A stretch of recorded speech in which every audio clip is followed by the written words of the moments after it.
very busy guy. The heads of the place are talking to him all the time. Hide them. Hide, that's the word. That's the word. You got to hide them. So that's the word.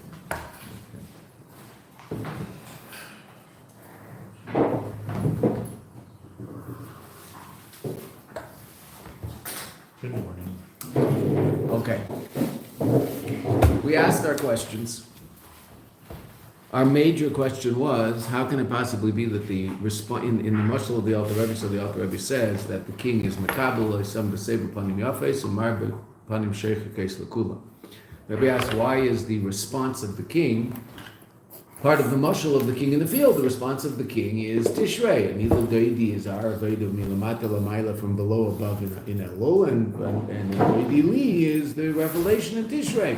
Yes, there is a doidi li in Elul, we know that, that's Yudgim Misurachim, but the simple pshat in the doidi li, that is a response to our anil doidi.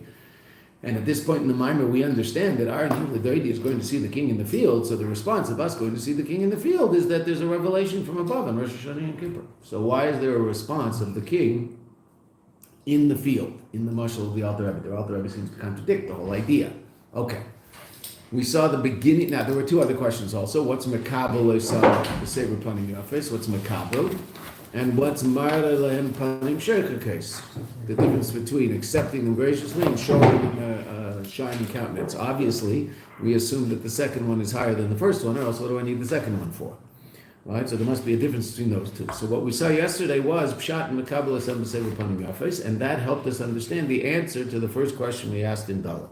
And what was that question? That question was, again, why is the response of the king to our ledodi in the field? It should be in the palace on Rosh Hashanah and Yom Kippur. And the Rebbe said very, very clearly, it's not a response to our ledodi. We haven't done a ledodi yet, and still the king accepts us graciously. And that arouses in us an even greater desire to go see the king. So that's the answer to the question. How that all works, that doesn't mean we understand how that all works, but that's the answer to the question so far. Right? That the response of the king is not a response to our avodah. What is it a response to? What did the Rebbe say it's a response to? Our ratzon. Our ratzon, b'diuk. Our desire to come close to the king, even though we haven't done it yet. We haven't done any doidi, but I want to. I encounter obstacles, which might sometimes be the case when we want to do things in this world, right? Especially come close to the Eibishter. There might be certain obstacles that get in our way and make it more difficult. The Eibishter helps us overcome those obstacles by giving us an extra boost of energy by virtue of what we're calling makabel le'sam b'sever panim yafes. He accepts that ratzon well. That arouses in us, the Rebbe could use that word, that arouses in us an even greater desire to serve the king, and we go. Okay, that's one level. U'meisif b'maimer, bois hey. Umara panim sheikha case lekula. That he shows this shining face to all. The achiluk, the difference, bein, makabel, that he receives. So I hope this doesn't close. The difference between him receiving us, makabel, and that's b'sever panim yafes in brackets, parentheses, and lamada, he shows, and that is panim sheikha case. Who? What's the difference between the two verbs? It's the first thing the Rebbe wants to teach us. We've learned already about makabel. And makabel, the emphasis was kulam, all of them. Everybody's received graciously, even those who haven't yet come to the king, but they want to come to the king. Okay, amazing idea. Okay, now what's the difference between makabel and marga? The lashon makabel, the idea of makabel, neifel al davar sheyeshna mikeda. That language falls on something that there already is, lifnei shekibel, before he received it. Okay? Eitan gives me his book, so I receive the book. Now, by definition, the book is in existence before I receive it. That's why I can receive it, right? It's there. And as a matter of fact, I might even see it. I very much assume I did see it and do see it because I'm makabel it. I receive it. Okay, so it's there. That's makabel. So the thing is there, but whom makabel as a davar, and he receives the thing. Okay. Umara panim sheikha. What does mara mean? Now, what does mara mean? Relative to the one who sees it. What was the situation before? I show you the book. So what was the situation? What was your situation before? I didn't see. You didn't know there was a book. You didn't see the book. It's not part of your reality. Right? It's part of mine. Right? I know there's a book. But you don't know there's a book. Or you might know there's a book, you don't know what the book looks like. Whatever it happens to be. Okay, Mara means that relative to you, this thing is, so to speak, coming into existence. Relative to me, it's there, obviously, because I'm showing it. But relative to you, it's not there. Okay, so the Rebbe says, Umare panim sheichakesu, shapanim sheikakes shaloi, his panim sheikakes, sheyeshnam gam lifnei shemara, that do exist before he shows them. They just don't exist for me, but they exist for him. That level of elokus exists in the nimshal. But I don't see it. I'm not privy to it. That level, humara umegalo isam lezulasa. He reveals, he shows and reveals that to the other, lezulasa. So there is a level in which it exists. It exists by the one who is showing. But it does not yet exist by the one who is seeing. And that's what's new. So Makabel, the existence of a thing isn't necessarily new to me. Mara is a higher level, obviously, in the Nimshal. A level that wasn't yet revealed to me, but now it is. So what is that? Another ever said something amazing. I don't know why it's divided into two paragraphs, because the Vayesh Lamer at the bottom of the page is very much a continuation of the first paragraph, and we're going to have to read it with it in order to understand it, but okay. So the Rebbe explains, fourth line. After it says that the king receives us all graciously, and what does that mean that the king receives us all graciously? We just went over it again, and we also learned it yesterday. What does it mean? The king receives us all graciously. We don't know what that means. We can't understand Mara. We just went over it. What does that mean? With the countenance, with the okay, I know that's what instead. means. No, but it's instead of with fear and on. We didn't say anything about fear at all. Didn't say anything about it. Not at all. When explaining Makabel, never mentioned the words. It's a reciprocation from us communicating. No, you're taking something both of you are taking something very simple and added all sorts of stuff to it that isn't there, so it makes it very difficult. What did it mean that the king receives us graciously in the field? What does that mean? Our problem was, why is the response of the king in the field? The response of the king should be Rosh Hashanah and Kippur. And the Rabbi answered that. The response to the king, he accepts us graciously. What is that referring to? You're throwing things at me that are nice little sayings that don't mean anything if I don't understand what I'm talking about. It's more accepting of our desire. Oh, beautiful. He accepts our desire to do tshuva, even though we haven't done it yet. That's what it meant. And you just said that. I don't understand why you didn't answer that. You just told me that this morning already, Eitan. Mekabel Sever Panim Yafris means the Eibishter accepts our desire to do tshuva even though we haven't done it yet. And that's why it's not a response to a ledodi, because I haven't done a ledodi yet. And yet still the Eibishter accepts me graciously. And that arouses in me a greater desire to go do tshuva and overcome the obstacles that might get in my way normally. That's what the Rebbe said. Right? Okay. That was Mekabel Sever Panim Yafris. So now we understand that. Okay. So after the Eibishter accepts us graciously, and that means he accepts our desire to do tshuva, he's not accepting our avodah, because we haven't necessarily done any avodah yet. We just want to. But he accepts that graciously. And that gives us an extra boost of energy, spiritual energy, to overcome the normal obstacles that get in our way, or the obstacles that get in our way normally when we try to do something in terms of our relationship with the Kodesh Baruch. It's an amazing thing. Okay. After that, there's a new level. Mara Panim Sheichakes. What's that? After it says that the king receives them all graciously, that means that the king accepts our desire to do tshuva. You know, I haven't done it yet. Meisif, it adds, the Alter Rebbe adds, Shuhu Mara Panim Sheikh Hakes Lekulam, that he shows a shining face to all. The Zeh Shu Mekablim B'Sever Panim Yafos, that which he accepts them graciously. What does that mean? Hu Shel Rotzin de Ha'am, the desire of the people, Lahakbil is Pnei Melech, to receive the king, to come closer to HaKadosh Baruch Hu. Miskabel Etzel HaMelech is received by the Melech, accepted by the Melech, B'Sever Panim Yafos. He doesn't say, they want, big deal, they're still stuck where they are. He doesn't say that.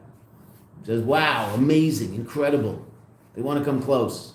They're still stuck where they are. Say it, but they want to come close. And the king accepts that graciously, accepts that very, very happily. That's not muvan me'elav. That's not self-understood. The king is going to accept that. The king might say, no. Are you here? Aren't you here? If you have a desire to go to work every day, but you sleep in and miss your job, what does your boss say?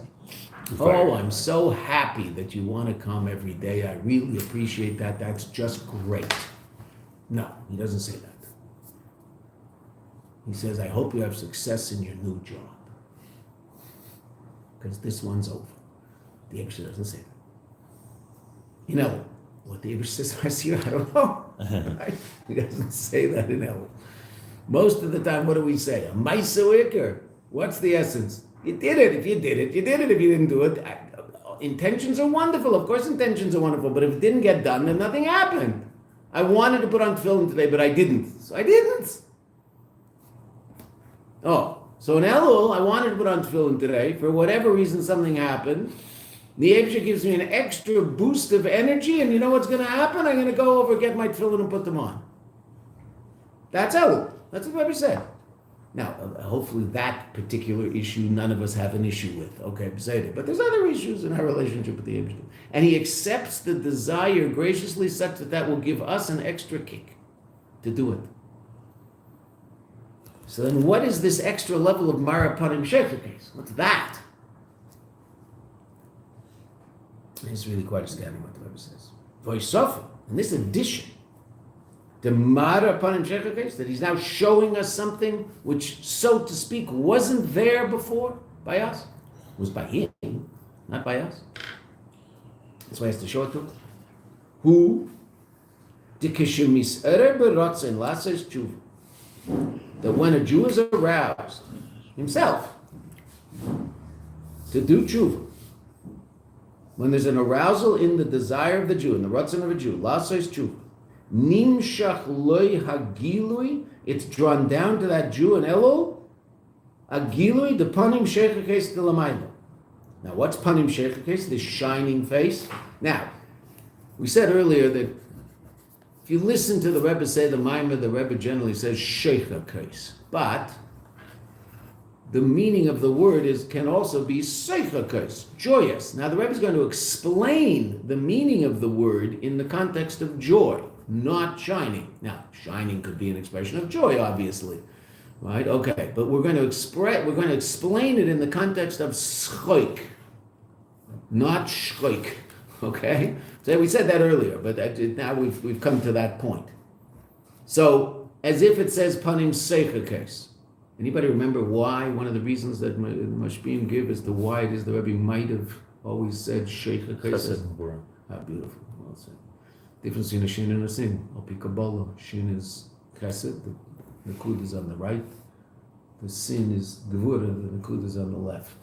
So it might very well be that just for that reason the Rebbe said Sheikha Kaisa. Because the Rebbe is about to explain it. It's Schoik.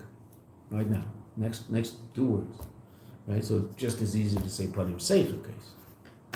But the Rebbe generally says panim sheichakes.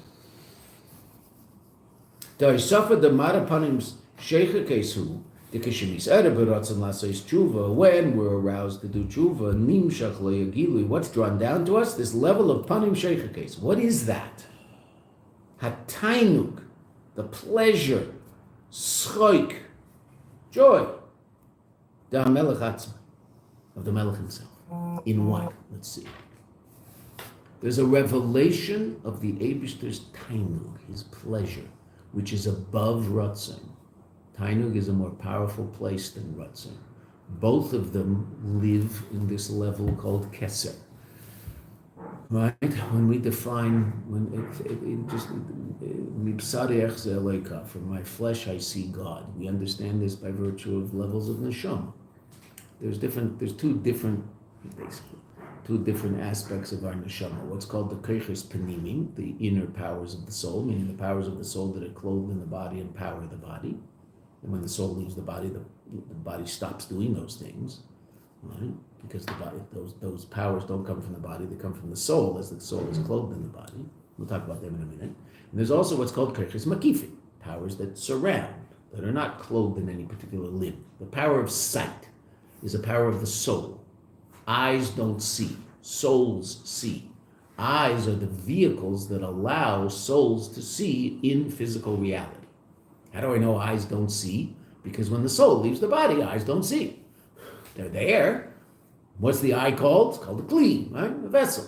What's missing? The art, the energy, the vitality is not there. So the eye still exists. The Eloki, the godly light that's giving existence to the physical object called an eye, that level of light is still there. Because the light, the eye is buried in the body. There's still a body. Still a physical object that's given existence by godly light that causes everything to exist. Okay. But there's a deeper level of godly light called your neshama. And your neshama is in your body, and if your neshama is in your body, you're alive. And if a neshama leaves the body, then the person is no longer alive. And that, interesting enough, is the difference between a goof and a neshama. A goof is not what's called in Chassidus chai be'etzem. It doesn't exist absolutely. It exists because something gives it chayus. And the neshama is chai be'etzem. It exists, it has essential vitality. What's the difference between something that's chai be'etzem and something that's not chai be'etzem? Something that's chai be'etzem can give life to something else. A body can't give life to anything else. Come on, cup, come to life. I can't do that. What if my neshama were to enclose itself in that cup? The cup would start dancing, whatever that looks like. Now, those things don't happen, but theoretically, right? Because what's the difference between this and this? They're both the same, physical stuff. What's the difference between this one and this one? This one's alive. What makes it alive? A neshama. It itself isn't alive. It receives life from something else. And how do I know it doesn't have chayus be'etzim? Because it can't give life to anything else. Right? Neshamas do. If a neshama is clothed in a body, it gives the body life. That's called chai be'etzim. Okay, so the neshama is chai be'etzim. Mamish is alive. It's vitality with a capital V, and it gives that to whatever it touches. Okay. And as long as that's in the body, then the body is alive. And that means eyes see, because the power of sight in the soul is clothed in the eyes, and the optical nerves is the brain and the optical center of the brain, and ears hear, and we can say the same thing about the auditory nerves in the brain and all that, okay. And brains think, because seichel is clothed in the brain, and hands move, because movement is clothed in the hands. Mouths speak, because speech is clothed in the mouth. Lungs breathe. Okay, well, that's movement, right? Okay, right? Why is that happening? That's happening because the neshama is making that happen because all those powers exist in the neshama. Why are we talking about this? Well, because we want to understand Ratzon and Tainu. Ratzon is a power of the soul also, but it's not clothed in anywhere in the body. It's what's called a makif. It's not panimi. It's not inside the body, so to speak. It's surrounding body, so to speak. What's the expression of that? Why am I speaking? Why are words coming out of my mouth? Simple answer. Why am I speaking? Did the will to speak? No. Oh, I'm sorry. Will to speak? Okay. In other words, I want to. Let's say it as simple. I want to. I want to speak. Why am I moving my hand? So I want to. Why do I want to? I want to because I want to express the idea of what wanting means. Right? That's why I'm moving my hand. I'm not moving my hand because I'm still a maniac who sits there and waves to the air. Okay. I'm moving this because I want to express the idea of Ratzon. So interesting enough, there's a number of Ratzonot happening here at the same time. There's a specific, so to speak, external expression of Ratzon. I'm moving my hand. But there's a much more internal expression of Ratzon, which is the desire to teach an idea as to what Ratzon is. Right? That's really what I want. And now you might say that I really want that. I'm not talking about myself, I'm just talking in general, because I'm going to turn into a good guy when I keep going here, okay? Right? What I really want is to just learn Torah, and I really want to learn Torah because what I really want is to bring Mashiach. So the reason I'm moving my hand is I want to bring Mashiach. Because if I teach Torah and you learn Torah, then Mashiach will come and things will be better, and that's good. Okay, so that's the Ratzon of Panini. That's the real Ratzon. But that's expressed in the desire to learn Torah and teach Torah, and that's expressed in the desire to move the hand, because in the context of teaching Torah, I start moving my hand. Okay. That can also be expressed in much simpler terms. I moved the chair because I wanted to stand up, but I didn't really want to stand up. I wanted to go to the door. Why did I want to go to the door? I didn't really want to go to the door. I wanted to go out of the room. Why did I want to go out of the room? I didn't really want to go out of the room. I just wanted to go downstairs. Well, why did I want to go downstairs? I didn't really want to go downstairs. I just wanted to drink a water, which is downstairs. Okay. So that's what I really want. But that's not really what I want. I want the sensation that drinking water gives to me when I'm feeling thirsty. I want to lose that sensation of feeling thirst. Okay, so why'd I move the chair? Because I'm thirsty. Mm-hmm. That's why I moved the chair. But really, I moved the chair because I want to move the chair, because I can't do anything if I don't want to. There's no such thing as doing anything in your life unless you want to. Yes, our fathers all told us you have to learn how to do things you don't want. What that means is you have to prioritize properly. I don't want to get out of bed. We talked about this yesterday. I don't want to get out of bed. Most people in the alarm rings do not want to get out of bed. They're tired. I don't want to get out of bed.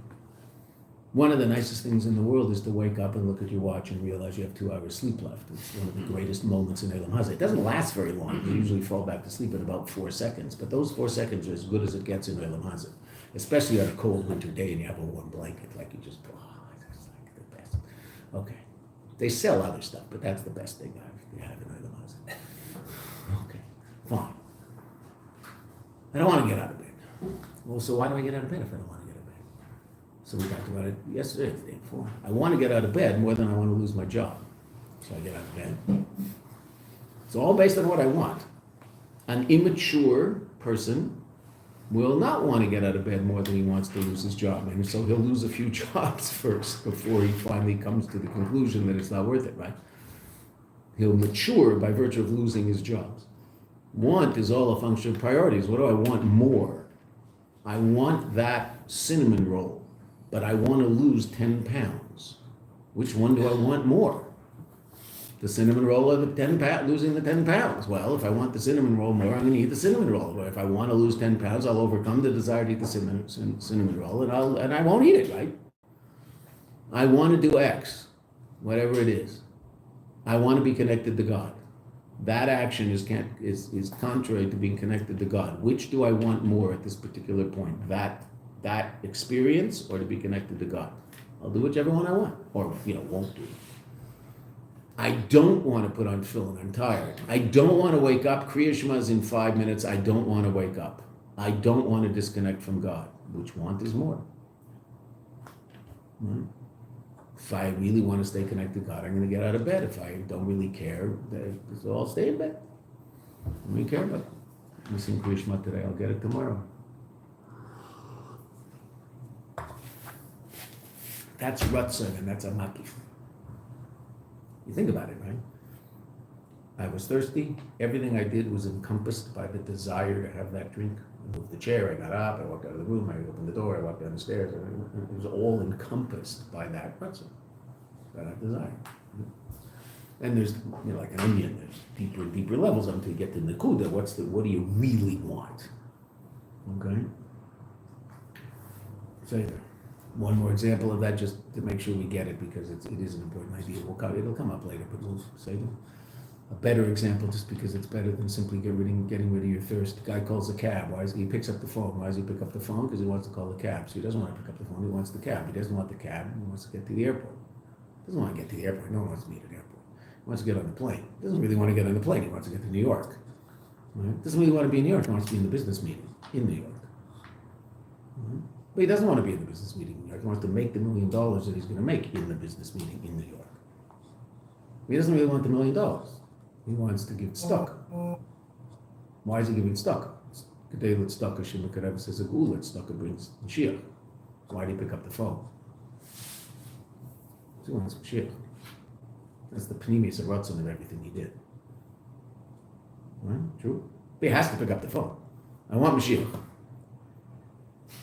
Well, pick up the phone and go make $1 million. You can give it tzedakah. No. Do something. That's Ratzon. What power is Ratzon? Tainug. It's interesting. In the beginning of Samach Vav, the famous Maimar of the Rebbe Rashab, famous Hemshech, in the beginning of the Hemshech, the Rebbe talks about the union of Ratzon, the union of Tainug, and how it's possible that Tainug might actually be a result of Ratzon, and there is such a thing as an acquired taste, right? There is such a thing in the world. I want to get pleasure from this, so I'll work at it. Right? Men with scotch. Right?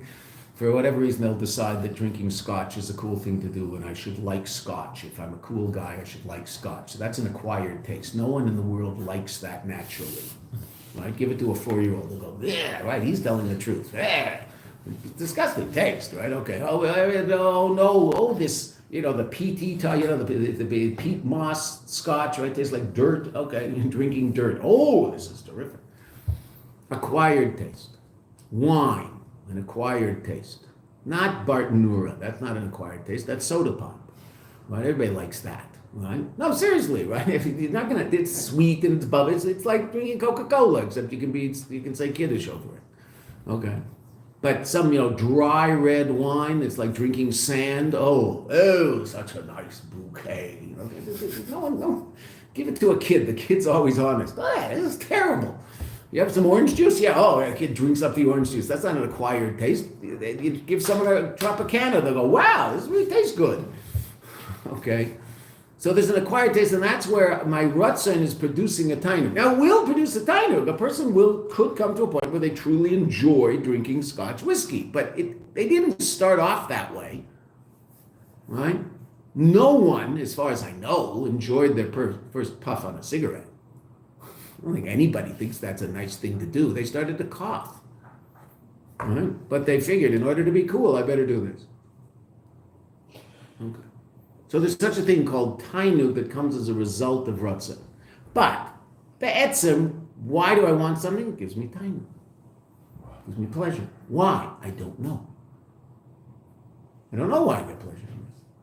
What's your favorite food? Some said you can have anything, kosher. What's your favorite food? What do you like best? French fries. French fries. Why? It's like French fries. The salty and savory. Okay, why do you like salty? Right? I don't know. Right? You guys will be blessed with children, and Izzy will corroborate what I'm about to say. You'll have 2 kids. One will take the corn and throw it off the plate and eat the peas, and the other one will take the peas and throw them off the plate and eat the corn. Why? I don't know. Don't tell me it's genes. They both have exactly the same genes, these 2 guys. Right? This one gets pleasure from corn. This one gets pleasure from peas. Why? That's a very deep place in them. Very deep. It's related to the corn and peas, but it can also be related to other things. Why? Gives me pleasure. I like the taste of this. You don't. It's fun. Now, there's nurture involved in taste, because French people like things that taste what French people eat, and Americans like what Americans eat, and Ethiopians like what Ethiopians eat. Okay, obviously there's that. There's also the nature of the kid. There's the 2 kids growing up in an Ethiopian home. One will like this one, and one will like this thing. Why? Some place in that kid that gets pleasure from this, and it's completely transcendent of intellect. Then the Eibishter also has something called tainug. Why? Because he wants to. He wants to have a level called tainug. Why? I don't know. And that's a level in the Eibishter that's, so to speak, higher than his basic Ratzon. Okay? In other words, when we talk about 3 different levels of the crown, Gimel rushing to Keser, three levels of the sphere called Keser, which is a makif. So there's Ratzon, which is that level of super conscious you, which is constantly flipping into conscious you and causing you to do things. You're constantly becoming aware of your Ratzon, but you don't have control over it. Right? In other words, you can't decide not to want something. You want it. You don't have to do it. You don't have to think about it, speak about it, or do it, but you can't not want it. Tell that person, no, don't want that. What do you mean don't want that? I want that. I don't have control over not wanting it. Over time, I might. Tell the cigarette smoker not to want a cigarette. That's a ridiculous thing to tell him. He's past the physical addiction. It's an emotional addiction. He just really wants the cigarette after every meal. He's not physically addicted. He's not getting a headache. He's not nauseous. It's all physical addiction is done after 2 weeks. 2 months after he finished quitting smoking, after every meal, what does he want? A cigarette. Tell him not to want one. You can't tell him not to want one. That's a ridiculous thing to do. That's not. He wants it. He has no control over that. He does have control over not smoking like that. He does have control. If he keeps doing that for the next 4 months, 6 months, 8 months, 5 years, guess what? What's going to disappear? The desire for the cigarette is going to disappear. But over time, you can't do that. There's no such thing as immediate control over my will. I don't have it. Because it's a makif. I have immediate control over conscious me. What's conscious me? Thought, speech, action. Tanya, right? I do not have immediate control over my ratzon. Why not? Because it's not conscious me. It's super conscious me. I don't have control over that. It's coming from a place beyond conscious me. I can slowly but surely affect it over time, but not right away. Right? I can move my arm immediately. I cannot make my arm some big, huge, muscle-bound arm immediately. If I think that's important, over time I could. I could decide that in 5 years I want my arm to look muscle-bound. And I'll lift weights for 5 years and it'll look like that. I can't do that today. It's just not something I can do today because it's an aspect of my arm that I don't have immediate control over. There are aspects of my arm that I do have immediate control over. I can move it up and down right now. For less time than the guy who's muscle bound. Because I'm going to get tired faster. Okay, I'm safe, but I can move it up and down. Now, at a certain point, it's going to become a battle of will, right? Because my arm's going to get tired. The guy who's in good shape, his arm won't get tired, mine will. Okay, now I have to battle that. Okay, but I can win that. I can just keep moving. I don't want to. Well, I do want to. So just keep moving. No problem. Tainug is even deeper than Ratzon. I have much less control over Tainug. So the Eibishter's Tainug is somehow triggered by virtue of the fact that you and I want to do tshuva. So the Eibishter accepts that tshuva, and that triggers in the Eibishter his pleasure. In what? Let's see.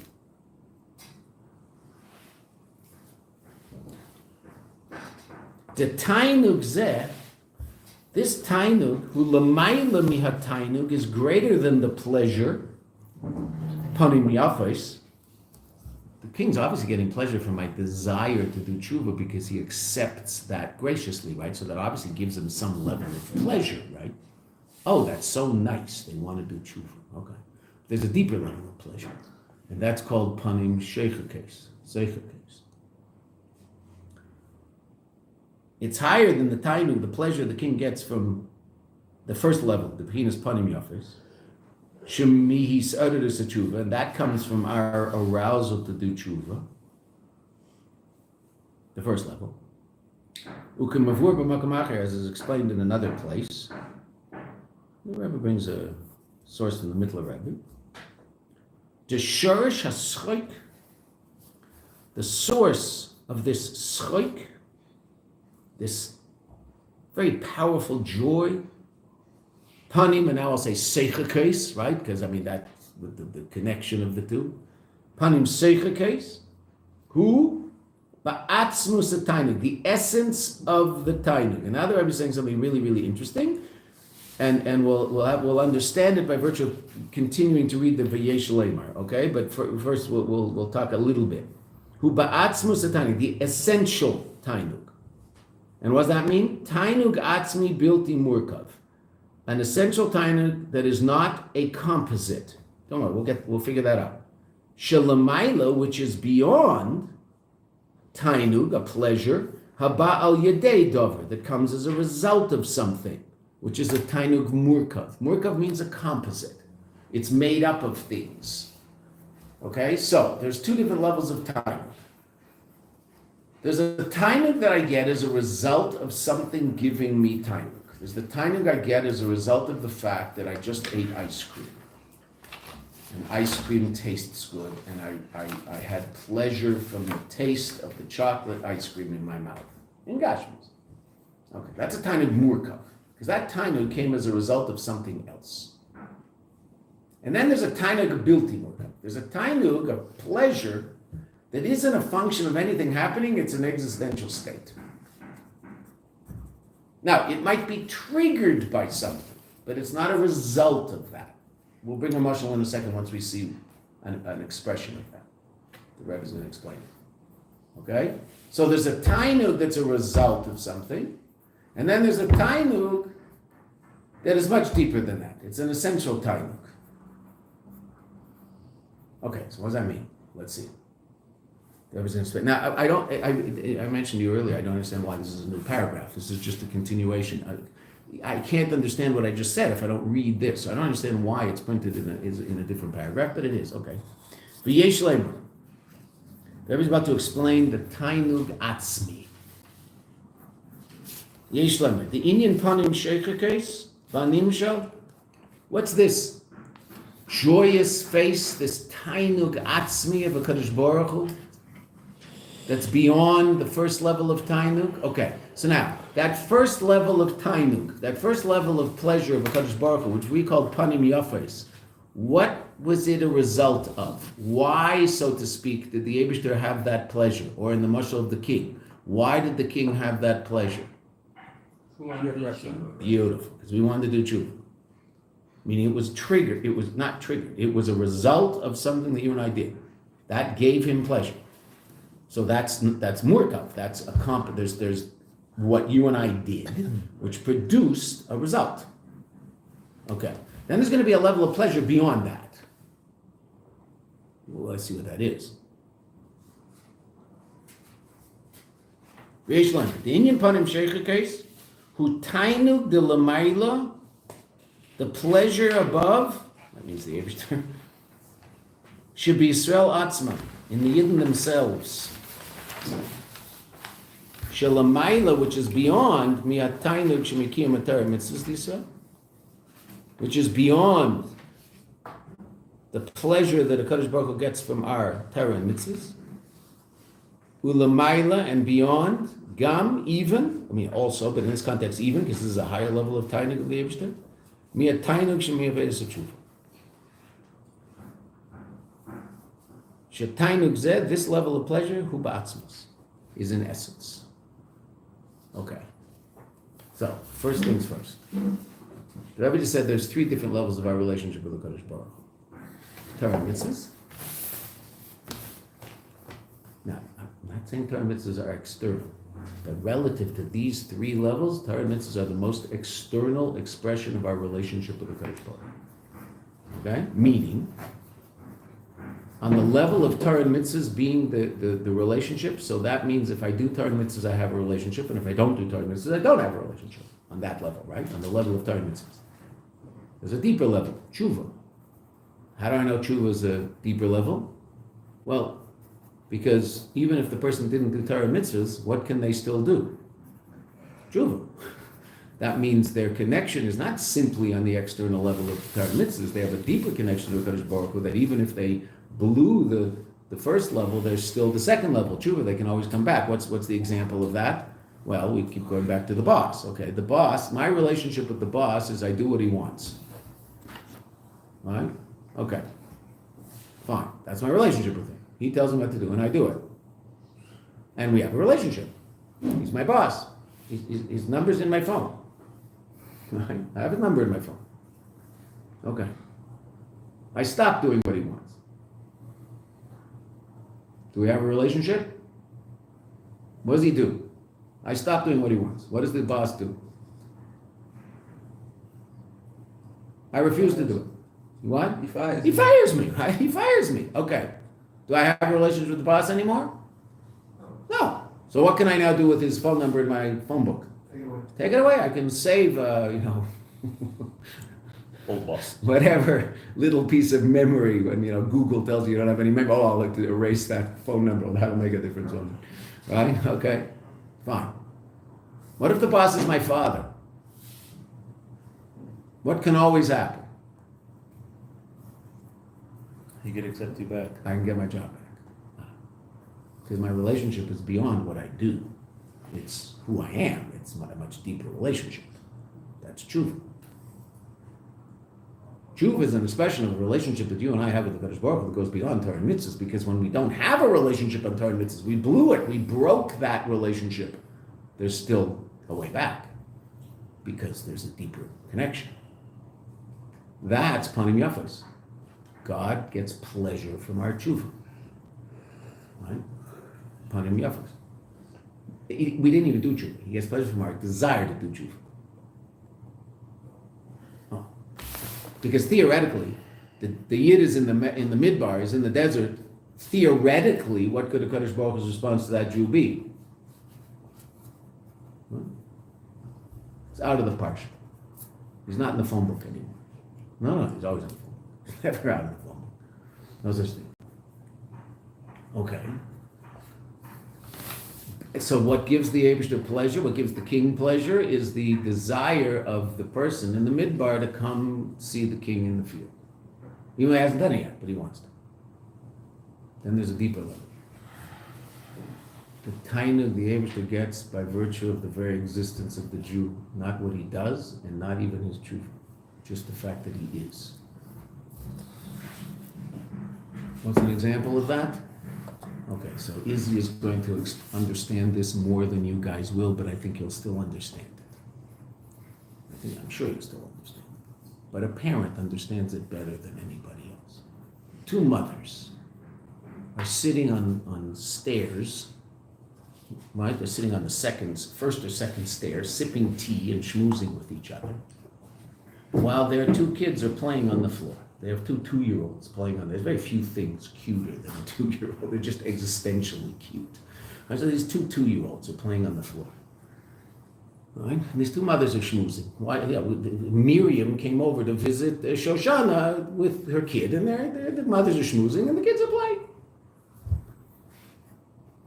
Little Mendy does something really cute. They both laugh. Because it's cute. Then one of the women, you'll tell me whether this is the mother or the neighbor, one of the women picks up Mendy and goes, "Ah! Ah! I can eat you up!" Who's that? Mother. The mother. Her relationship with that child is so powerful that the very existence of that child sends her over the moon. Not what he does, the fact that he is. The other woman got pleasure from what he did. It was funny. He's a 2-year-old. They're cute. She laughed. Of course she laughed. Any normal, healthy human being would see a little 2-year-old do that and would laugh, going, he's obviously a cute little guy. Right? Oh, that's pleasure from what he did. That's a tainug murkav. If he hadn't done that, then there wouldn't have been any pleasure there. What is, because mothers more than fathers. What does almost every mother do before she goes to sleep? She walks into the room where her kids are sleeping and she looks at them. They're not doing anything. They're just there. And they are absolutely her whole being. That's what the Eibishter thinks about you and me. So when you and I do tshuva, the Eibishter smiles because of the tshuva. But then what? In Elul, he picks us up. Oh, Yid! That's panim seichakos. Wow. That's the tainug atzmi of the Eibishter. What's the ultimate tainug of the Eibishter? The fact that you are. Not what you do, the fact that you are. What you do is very important. That nice wicker. But what's it really all about? the Eibishter is just pashut meshuga about Yidden. Why? Don't ask any questions. It's good for us. That's what the Rebbe just said. That's the tainug atzmi of the Eibishter is in Yisrael atzmam, not in what we do, but in the very fact that we are. Wow.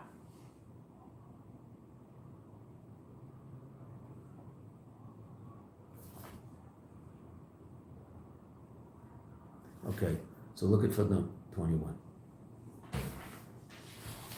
Mi ha'taimi, amongst the reasons, bottom of page, Shin Samachet. Mi ha'taimi ala ma'ila, the balei tshuva al tzadikim. He isha tshuva ba mitzad neshama, the tshuva comes mitzad neshama, from a place in the yid, shelamayla mitzad, it's beyond Torah. How do you know that it must be coming from a place in the Jew that's higher than Torah? Well, because the Jew doesn't have Torah, that's his problem, right? He doesn't have that level of relationship. The tzaddik is all about the relationship on the level of Torah. The tzaddik is the one who's doing Torah and mitzvahs all the time, right? He's completely in total. This is we're supposed to be this. You're not supposed to do aveiros, right? But the Baal Tshuva is the one who, even though he might have broken the connection based on Torah, that reveals a deeper connection, which is that which allows him to come back to where he was. The tzaddik is the one who's the expert in the Torah and mitzvah, which is the lowest level of our connection to the Eibishter. That the Torah mitzvahs is still the most amazing thing imaginable. Okay, Seder. But in terms of these three things, so it's the most external. Because I have to do something in order to be connected. And if I don't do it, then I'm not connected. On that level. On the level of Torah mitzvahs, I don't put on tefillin, God forbid. Reuven doesn't put on tefillin, so then Reuven's not connected. The Eibishter. I mean, you have to put on tefillin if you want to connect. That's what it is. That's what mitzvah means. Connect. Savta. Seven. A connection. Okay, so who's the master of that? Tzaddikim. Who's not so good at that? So there might be people who aren't so good at that, and then what level do they then strive to achieve? The Baal Tshuva, the one who overcame that lacking in order to reconnect. And that's an expression of an even more powerful connection. Shalamayla mitar. So the Rebbe quotes the Friedrich Rebbe, Sefer Maimarim, Tafshin Hey, Kamam Kemis, it's all over. V'lochem, al yedei tshuva, dafka through tshuva, misgalas acharka, it's revealed afterwards, hamayla d'Yisrael atzma, the mile of the Jews themselves.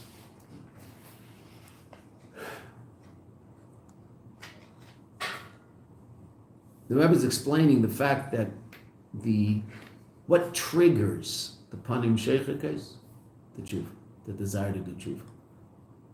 Theoretically, you say, well, that level of desire, that level of the Eibishter's tainug in us exists all the time. That's true. But what triggered that mother picking up the kid and wanting to squish him? He did something cute. But her response is not to what he did. It triggered what he did triggered a deeper response.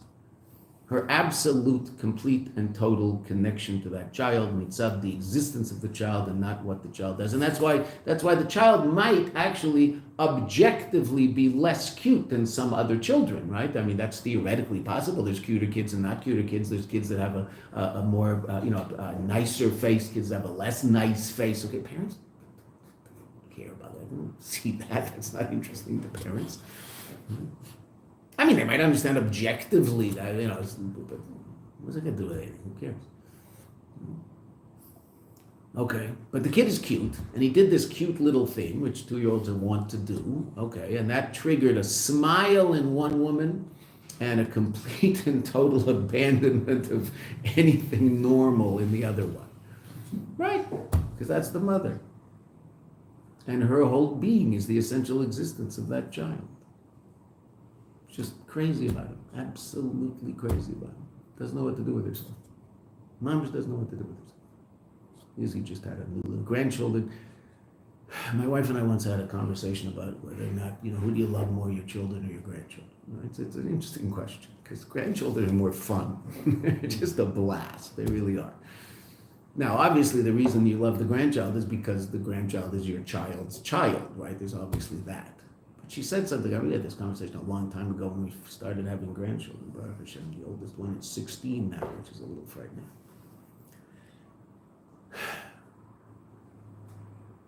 there's a love for your child that you have that is going to constantly be deeper than the love for your grandchild because you're responsible. There's a responsibility that goes with your children that you don't have with grandchildren. Now, if Chas v'Shalom is something else, so it might be that a grandparent is responsible for the welfare of the child, but generally they're not. And that's ultimately, you talk to any grandparent, they'll say, well, that's the nicest part about being a grandparent, right? Is that when you're tired, you go to sleep. Like, well, the kids are awake. Kids are awake, okay, I'm sad the kids are awake. What's that got to do with me? I'm going to sleep. See you guys in the morning. And the parents are, you ask them in the morning, how was it? He was awake till 2:30 in the morning. He wouldn't go to sleep. Oh, you guys must be tired, huh? Gee, I'm sorry. That's the nice thing about being a grandparent.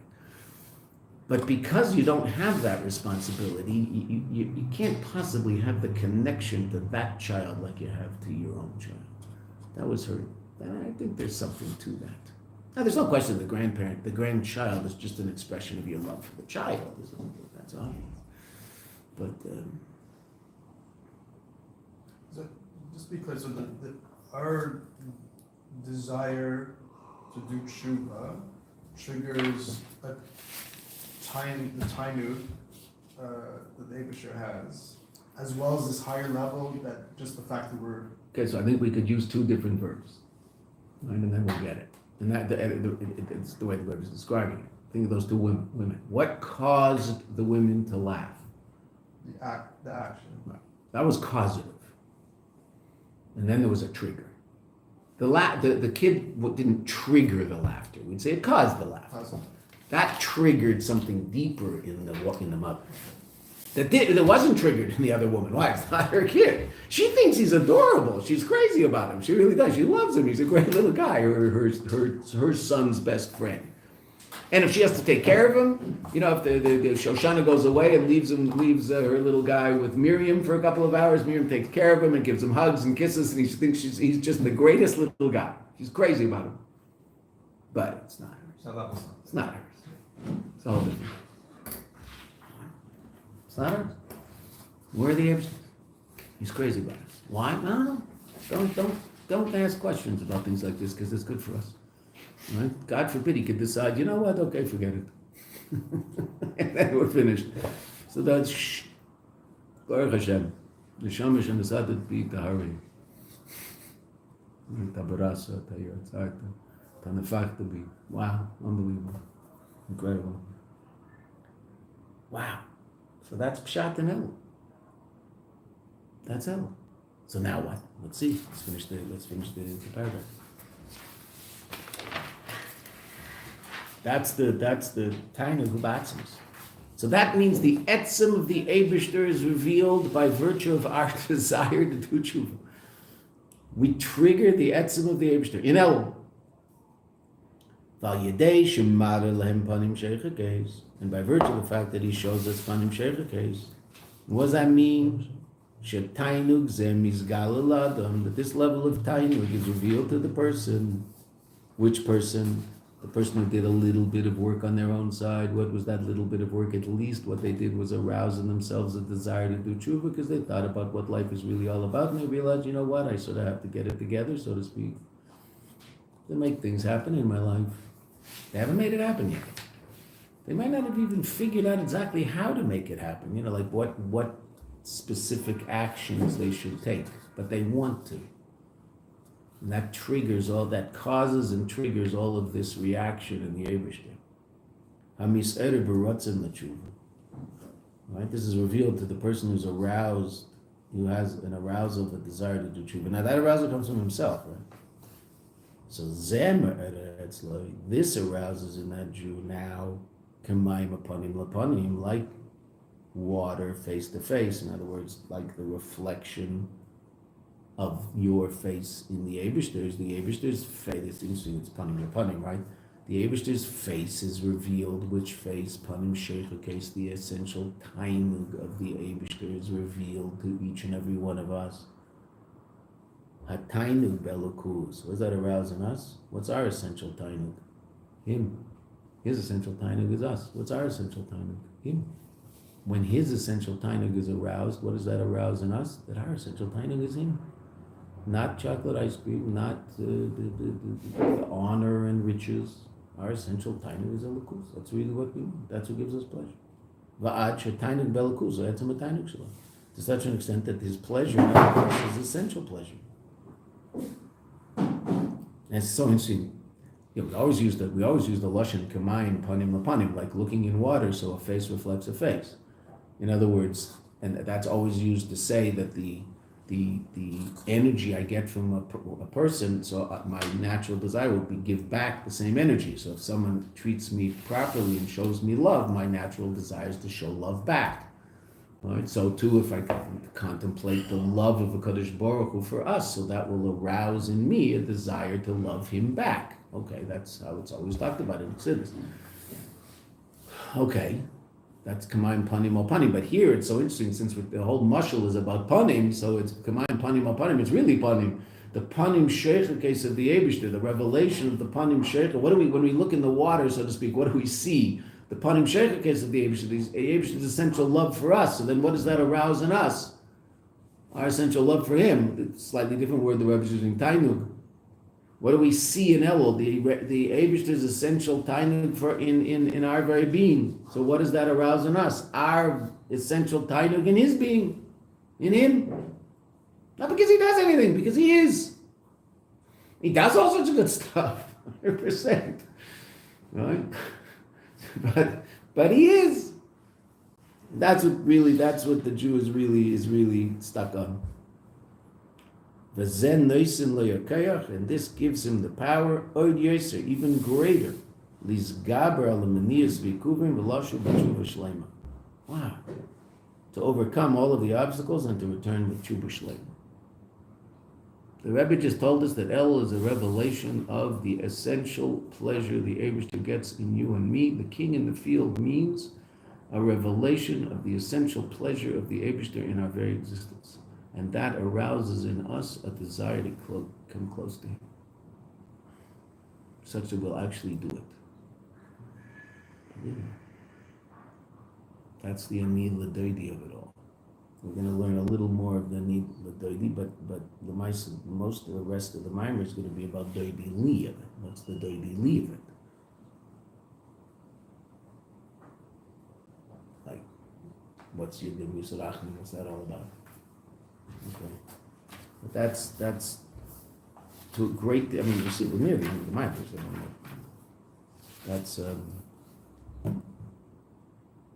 That's the king in the field, according to the Rebbe. Wow, that's El. I might not know this. Well, I do now. I might not have known this before I learned this mimer. So then I might not have ever been sensitive to such a thing, but I know now what El is, don't I? So I can take advantage of all of that, because it's really quite an amazing thing.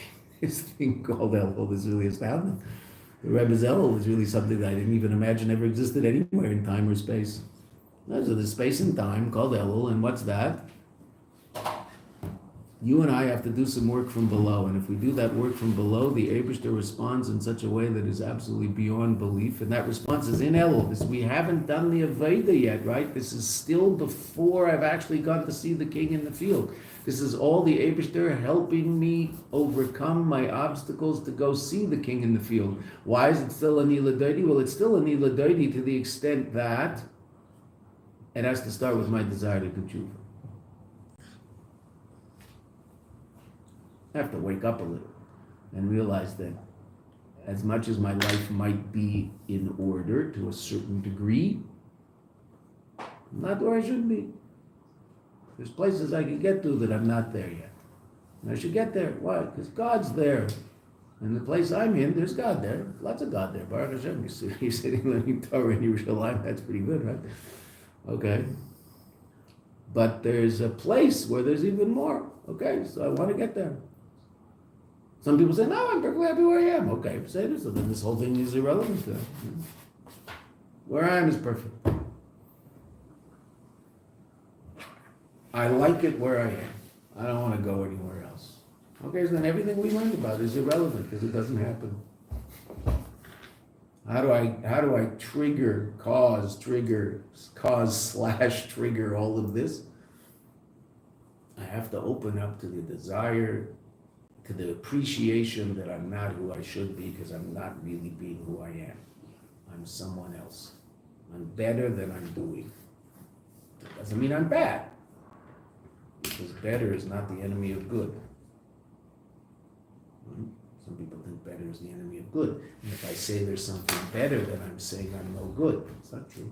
I don't want to say I'm no good. People like to say that. Okay. But better's not the enemy of good. If I'm driving along in my nice 2-year-old Hyundai Elantra, and I pull up and it's a great car and I love it and it has good gas mileage and it's comfortable and it fits my budget, it's a great car for me. And I pull up to a stoplight and a guy pulls up in a brand new Lexus. Is his Lexus better than my Elantra? Absolutely. It's a better car. There's no question. It's more comfortable. It's just a better car. Does that mean my car all of a sudden is no good? No. My car's as good as it was before he pulled up. But I can agree that that's better. That doesn't mean mine all of a sudden is no good. My Yetzer Hara wants me to say that. My Yetzer Hara wants to go, oh, my car's no good and I'm a loser and I don't have a Lexus. Okay, but a normal, healthy person will say, wow, that's a nice car. Look at the car. That's a really nice car. That must be very comfortable to drive. Am I ever going to afford one? I doubt it. I doubt I'll ever afford a Lexus. Can I live like, yeah, what's the problem? My car's good. I have a good car, great car. Love it. Comfortable. Serves my needs. You know? Best car we ever had? A Hyundai H-Maya.